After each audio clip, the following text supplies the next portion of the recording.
We have heard that 500,000 children have died. I mean, that's more children than died in Hiroshima. And you know, is the price worth it?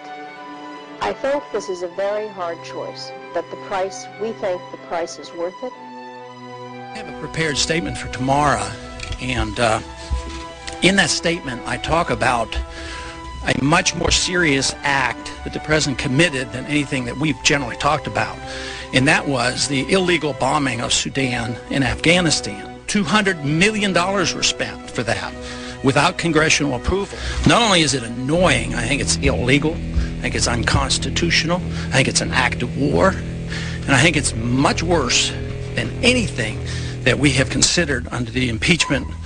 There's been a lot of talk about the Constitution in the last several weeks, in the last several months. A lot of people holding up the Constitution. But I'd like them to read the Constitution, everybody here in this Congress, to read the Constitution about committing acts of war. This, to me, is an outrage, and we shouldn't be participating in it. We should not permit our President to do this. There's no threat. We're going to do more harm by doing this. If Congress were given an opportunity to vote on whether we should bomb Iraq, would you go along with that as long as it went through the procedures? No, I would strongly oppose it because they're not a threat to our national security. Iraq has a third-rate army. They have no ability to wage war. Our policies are deliberately destroying the country. They can't feed their children. They're not allowed to have medication. There was a story in today's paper where one of our private charity groups was being fined because they were trying to get medicines into the Iraqi people. So for us to unleash bombs on Iraq at this particular time to kill more innocent people for narrow political reasons, no, there is absolutely no need to cause more bombing because of a very overall flawed foreign policy. How are you going to vote on impeachment? I'll vote for impeachment. For all 4 articles? Yes, unenthusiastically, because I think the charges are way too mild and not touching the issues that I would like to touch. I mean, that's what we should be addressing. But I wish the Congress would address the unconstitutionality of presidents waging war. That, to me, is a lot more serious than Monica Lewinsky, let me tell you. It has nothing to do with national security. Matter of fact, our national security is more jeopardized by permitting this to happen because we're liable to start a war. We're liable to have our military men killed. We're liable to have more attacks on us by terrorists. Mr. Speaker, our government intervention in the economy, the private affairs of citizens, and the internal affairs of foreign countries leads to uncertainty and many unintended consequences. Here are some of the consequences about which we should be concerned. The United States, with Tony Blair as head cheerleader, will attack Iraq without proper authority, and a major war, the largest since World War II, will result. Major moves will be made by China, India, Russia, and Pakistan in Central Asia to take advantage of the chaos for the purpose of grabbing land, resources, and strategic advantages sought after for years.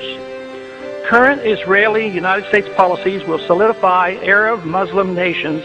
This will include those Muslim nations that in the past have fought against each other. Some of our moderate Arab allies will be overthrown by Islamic fundamentalists. Many American military personnel and civilians will be killed in the coming conflict. The leaders of whichever side loses the war will be hauled into and tried before the International Criminal Court for war crimes. The United States will lose the war, but neither will we win. Our military and political leaders will not be tried by the International Criminal Court. An international dollar crisis will dramatically boost interest rates in the United States.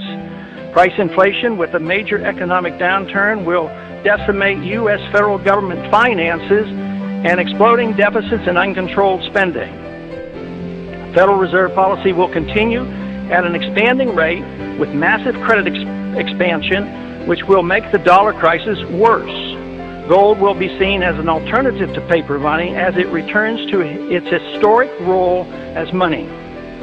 Erosion of civil liberties here at home will continue as our government responds to political fear in dealing with the terrorist threat by making generous use of the powers obtained with the Patriot Act.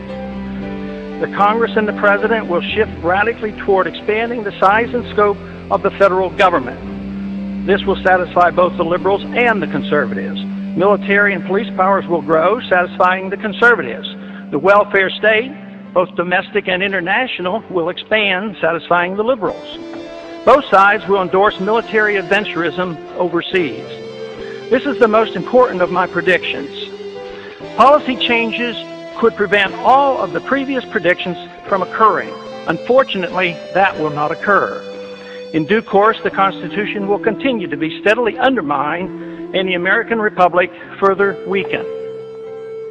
During the next decade, the American people will become poorer and less free, while they become more dependent on the government for economic security. The war will prove to be divisive, with emotions and hatred growing between the various factions and special interests that drive our policies in the Middle East. Agitation from more class warfare will succeed in dividing us domestically. And believe it or not, I expect lobbyists will thrive more than ever during the dangerous period of chaos. I have no timetable for these predictions, but just in case, keep them around and look at them in 5 to 10 years. Let's hope and pray that I'm wrong on all accounts. If so, I will be very pleased. I want to read what you said 5 years before the collapse. The special privileges granted to Fannie and Freddie have distorted the housing market by allowing them to attract capital that they could not attract under pure market conditions. Like all artificially created bubbles, the boom in housing prices cannot last forever. When housing prices fall, homeowners will experience difficulty as their equity is wiped out. Furthermore, the holders of the mortgage debt will also have a loss. These losses will be greater than they would have otherwise been had government policy not actively encouraged overinvesting in housing. And you go on to say, because so many people will invest in housing, the damage will be catastrophic. Congressman, how could it be that you knew this on the banking committee in 2003 and nobody else did until after the collapse? Well, I would think the easiest explanation is Washington, D.C. is permeated by Keynesian economic thinking. Very few even know the name Austrian economics and understand the business cycle. I was concerned about the building of the bubble since 1971 when gold was delinked from the dollar.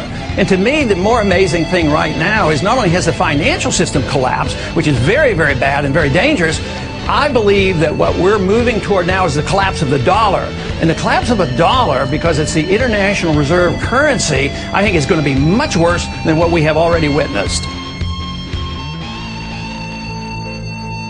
You have an announcement tomorrow in Iowa. I do. We're going to announce that I'm going to start an exploratory committee. Tomorrow? Yes, and I'll stop by in Iowa on my way home, and that might lead to the next decision.